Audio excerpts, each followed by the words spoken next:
And we're live. A little bit of social love. Cool. I'll do some social love too. All right. So, hi everybody out there. I know it's 9 a.m. Everyone's probably just getting into the office right now. So we'll see how many viewers we can actually pull in today. I should have did it later in the day, man. I should have did it later in the day. Nah, it's all right.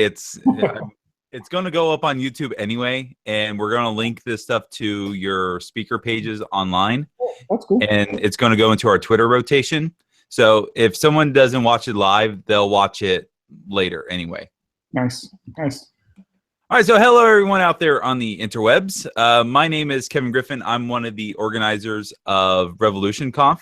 It's a 2-day technology and platform agnostic developer conference held in beautiful Virginia Beach, Virginia. And today I am joined with Jamie Wright. Hi, Jamie. Hey, Kevin. How are you? I'm doing well for a Friday. The week is almost over, thankfully. Yes. Well, as part of our this year, we're doing something different. We're trying to get out and get to know our speakers before the conference because, Jamie, you go to a lot of conferences just like I do. Mm-hmm. And you and I are kind of to the point where we probably don't go to too many sessions, but we know people who just sit there and they stare at the list of sessions at any given time. And there's a lot of risk and investment going to one particular talk. Yeah. So you only get so much information. You get titles, you sometimes get abstracts, and you know who the speaker is. But if you don't know who the speaker is, it's really hard to make a good decision. So we want to get out and we want to talk to you about your life, your career, where you're at, and what your talk's going to be about. So when someone needs to make that critical decision, they already have a little bit of context to go on. Good. It's like you're already good friends with them. That's awesome. So let's start at the very beginning. Your talk is called "Building Your Own R2 Unit in Ruby," which is exciting because R2 Star Wars, everyone geeks out on that. Yeah. But before we go down that line, let's talk about Jamie, the man. Tell us about yourself. What do you do? Who you work for? Any dirty secrets you might have? Okay, we can get that deep. So I live in the sprawling metropolis of Toledo, Ohio, which is the fourth city in Ohio. It's in the in the northwest corner. Lived here my whole life. Went to school, a little south of here in Bowling Green to college, but I started programming back in high school, so like 96.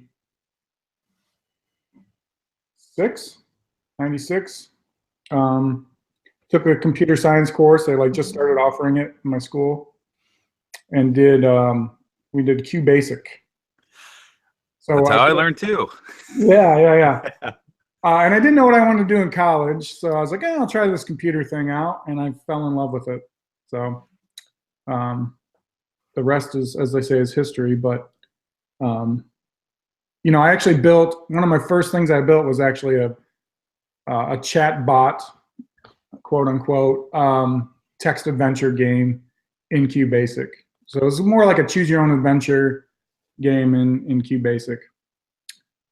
So I just love the fact that you can create stuff that didn't exist before with not a lot of equipment, not a lot of overhead, just time and sweat. So that's why I fell in love with programming. We were chatting with Eli White yesterday, and we were geeking out on text adventures because that's how he got started as well, was trying to write little mini text adventures. And so you and I are strangely similar because I was the same way, writing small text adventures in QBasic. That's awesome. Getting started. I remember because for me, it was probably early 90s when I got started with QBasic, and I was like 10 years old. And there was like this one book at the library. It was like this yellow cover. It was writing text adventures in QBasic. And yeah, it was for that time period, having programming books that were approachable in that level. I don't know if I could find that book now if I tried. I really wish I could, just for nostalgia. Yeah. But I remember bringing it home and like flipping through it and like learning how you build rooms and how you put objects in rooms and how you move the player through the rooms. Yeah. And it's just, yeah, I did that. I found my first programming book was man, I have it like on my Amazon list because you can still get it. It's like how to build side scrollers for fun, or I don't remember. I remember what the author looked like, but I went through that book. I like highlighted all these things. I built my own side scroller. I wish I still had that code somewhere, but that was a lot of fun. that's awesome. Yeah. So what do you do now? So you don't work for a company, do you? You're like me. You have a fake internet job. Yeah, I have a fake internet. So yeah, I've worked on my own for about 10 years, 11 years now. Started to freelance in 90 in like 2006. So like 11 years. And I've been doing that ever since. Tried to quit a couple times to get a real job, but that didn't work out. I like the freedom too much, but yeah, I just have mostly web development, all Ruby that I do now. Started out in the .NET world and kind of went over to the Ruby and Rails world, but it's pretty much all web. And then I've been starting to do chatbots for Slack here recently. Awesome. When we get the shameless self-promotion a little bit later, I want you to talk about the different things you're working on, because I've been following what you've been doing, and it's really cool stuff. So I want you to talk about that. Cool. All right. So you already kind of covered my next question, was just your origin story, when you got the bug and how you progressed through. So we'll just we'll dive into your RevolutionConf talk. So again, I said it's titled "Building Your Own R2 Unit in Ruby." So in your title, you specifically say Ruby. So if I'm a attendee and coming to RevolutionConf, that's kind of filled with people of all development backgrounds,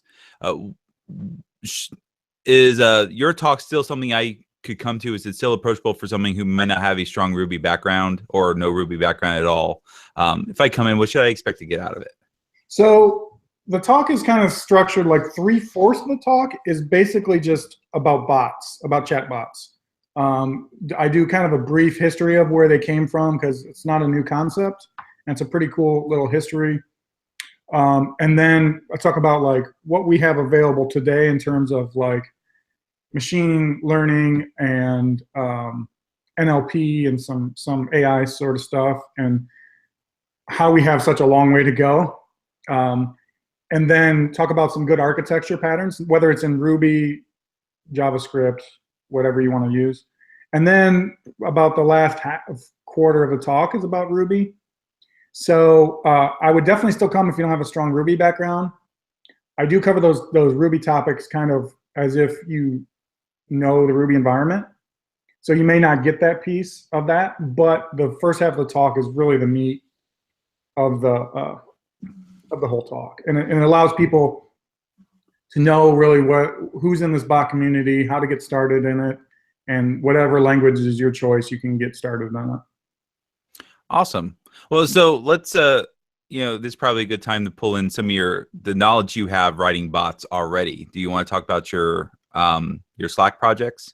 Yeah, so I've been really into bots, like I said, for a while ago. I built some when Campfire was a thing. I built a few little toy things for Campfire. And then Slack came along. I was actually building, when I found out about Slack, I was actually building a chat platform. Slack did it much better, obviously. So as soon as they came out, I started working on Slack. And this is before, actually, when Slack came out, they didn't really have the concept of bots. They had basically webhooks that you could hook into applications. So I built a bot called Tatsu that it basically performs stand-up meetings in Slack for your remote teams. And yeah, it was a lot of fun. So I've been working Slack. The company Slack is a really approachable, like if you're going to develop for their platform, they're really, really tied into the developer community. And they really listen. They listen to and I talk about this in my talk too, like how you can get help from them, where they hang out at. And then they invited me out to the launch of when they launched the bot platform. So that was a lot of fun, but they're just a really good group of people working over there. So I built that. I built another Slack bot for a client, and I built some other toy stuff. So I know the Slack API back and forth and the technologies it uses. And I've explored other platforms like Facebook Messenger, the Alexa platform. I plan on delving deeper into those, but Slack's really my main focus right now. Awesome. Just the type of apps I'm building are more work related.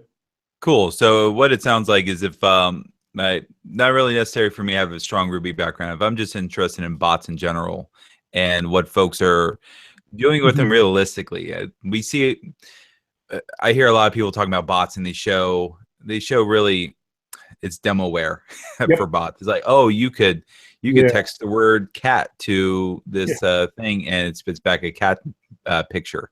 It is like that. Like the internet had a love affair of bots, right? Like last year, and it's since died down because people realize that we still have a long way to go. But the exciting part is like we're just at the verge of the beginning, like the beginning of this stuff, and the tools are just getting better, just getting easier, but they still have a long way to go. I mean, it's and everybody jumped on the train and released some stuff that had chat conversational UIs, which is kind of the moniker that chat bots are built on. They're really hard to do, and they're really expensive to build. Like you have to be able to intelligently respond to people's requests, and people have been working on this forever. I mean, Siri. I mean, look at Siri and that's kind of fallen behind, but Google's kind of leading the way there in terms of voice, but it still has a long way to go. Well, take it back further than that. Our discussion about text adventures, writing a string parser that knows the difference between a noun and a verb, and what your intention is. As basic as it was in those games, it's bots today, and language manipulation is based off the same concept. Someone says something, let's remove the non-essential words and try to get some sort of context out of what's being said. And it's and there's tools out there like API AI and WIT AI where they're kind of these NLPs as a service where you can send it a string, it'll get back your intention with some confidence, and we talk about that in the talk too. But those are really nice. They just still have a long way to go. You know?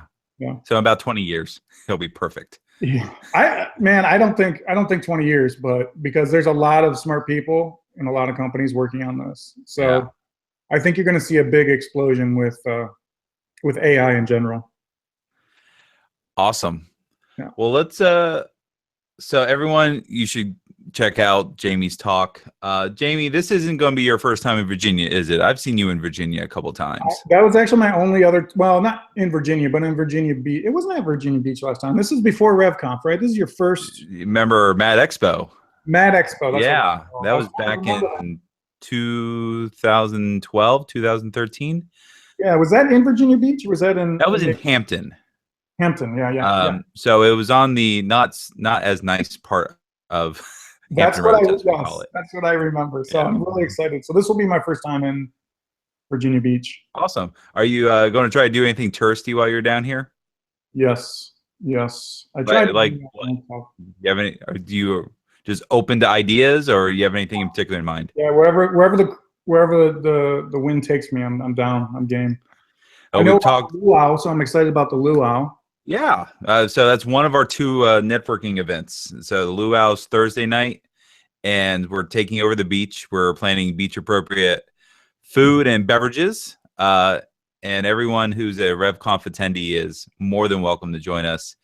And then Friday nights are just our happy hour. It's our wind down time. And I know you know better than most people. The last night of a conference is a magical time. Yeah. Because everyone's got that sigh of relief. Everything's I don't have to worry about my talks anymore. I can just sit back. Organizers don't need to worry about logistics anymore. Yeah. Yeah. So nice. So I tell everyone, if you're coming in for RevConf, don't leave the night of last night. Stay overnight. Take a midday flight the next day if you have to leave, or leave midday. But stay that last night, because I think a lot of us will be up late that night. Yeah. Just enjoying each other's company. Well, cool. All right. So Jamie, as I said, you attend a lot of conferences. I've known you for years. So in various places. A couple of probably a lot of our attendees will be first-time attendance or first-time conference attendees. What recommendations would you give to someone who RevolutionConf is their first conference? Any good advice? Yeah, talk to people. So, and this is still a struggle for me. And the way, like, I've been introduced to you and a couple other people down there is through other people. So talk to people. If you're an outgoing type of person, introduce people that may not be outgoing to other people, and just know that whether you're a speaker, an attendee, or an organizer, like, everybody's on a level playing field. Like, don't be scared to talk to other attendees or speakers or whatever. Just talk to people, because those relationships lead to good things down the line. Whether it's jobs or friendships or help with your projects. Just the developer community is a very inclusive, for the most part, inclusive community. So at least the people that put on talks and organize conferences. So just talk to people. Yeah, definitely. And if I tell everyone, if you're intimidated by a speaker, come find me and I'll go personally introduce you. That's awesome. It's I remember RevolutionConf last year. I spent the entire lunch period going around talking to people, and then after that, I was able to introduce people to people. And it was hard last year because we had 150 people there, and I made it a point to try to talk to everyone. That's awesome. Or at least say hi, ask them how the conference was going, and exhausted after that day. And this year we're going to 500, Jamie. Whoa. Oh, I'm sorry. We had 250 last year, and we're going to have 500 this year. Nice. Yeah. So did the same venue as last year? No, different venue. We outgrew the venue we were in last year. So actually, our venue this year is we're quite happy. It's double the size. We can fit double the people in it, but they also triple the price. So yeah, that's how conferences go. I'm excited for this conference. This is one I'm really looking forward to. Well, cool. Yeah, we're excited to have you. Yeah. All right, one of my favorite parts: shameless self-promotion. Jamie, what are you working on? What do you want people to know that you do? So I'm working on a few. So first off, people should go to RevConf.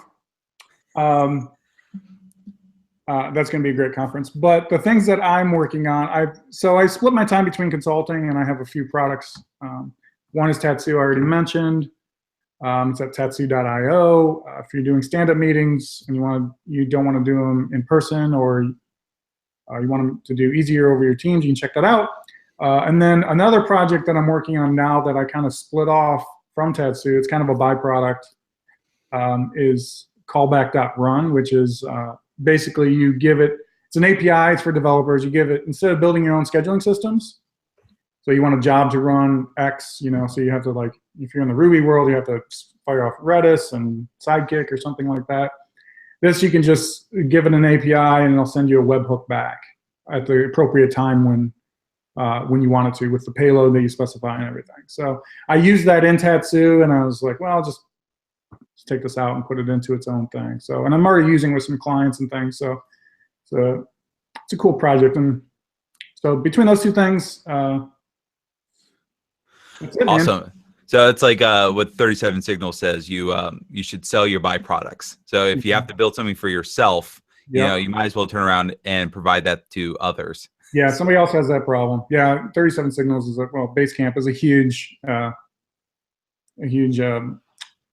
heroes of mine. Yes, So, sir. yeah. Alrighty, well, let's wrap it up. Where can people find Jamie Wright on the internet? Twitter probably is so I'm Jay Wright at Twitter, Wright like the Wright brothers, no relation. That's pretty much it. That's the easiest way to find me. All right. Well, Jamie, thank you. Everyone out there, come to RevolutionConf again, June 1st and 2nd, 2017. Yes. Go to revolutionconf.com. Tickets are still on sale. And 2 days, join me, join Jamie, and join all of our amazing speakers. And Jamie, again, thank you for chatting with me. Thanks, man. Come say hi. Come say hi to me. Any attendees. So He'll be in the hallway track. I'll be in the hallway. Yep. So we're working on good, comfy beanbag chairs. Oh, nice. And we're going to fill. We have a foyer area, and we're going to fill it with beanbag chairs. That's what we like to do. We have a budget specifically for chairs. That might be. Yeah, I might get in one of those and not come up till the luau, but it might be a bad thing. But well, people will know where to find you. That's right. That's right. All right, Jamie. Thank you, sir. Cool, man. Thanks.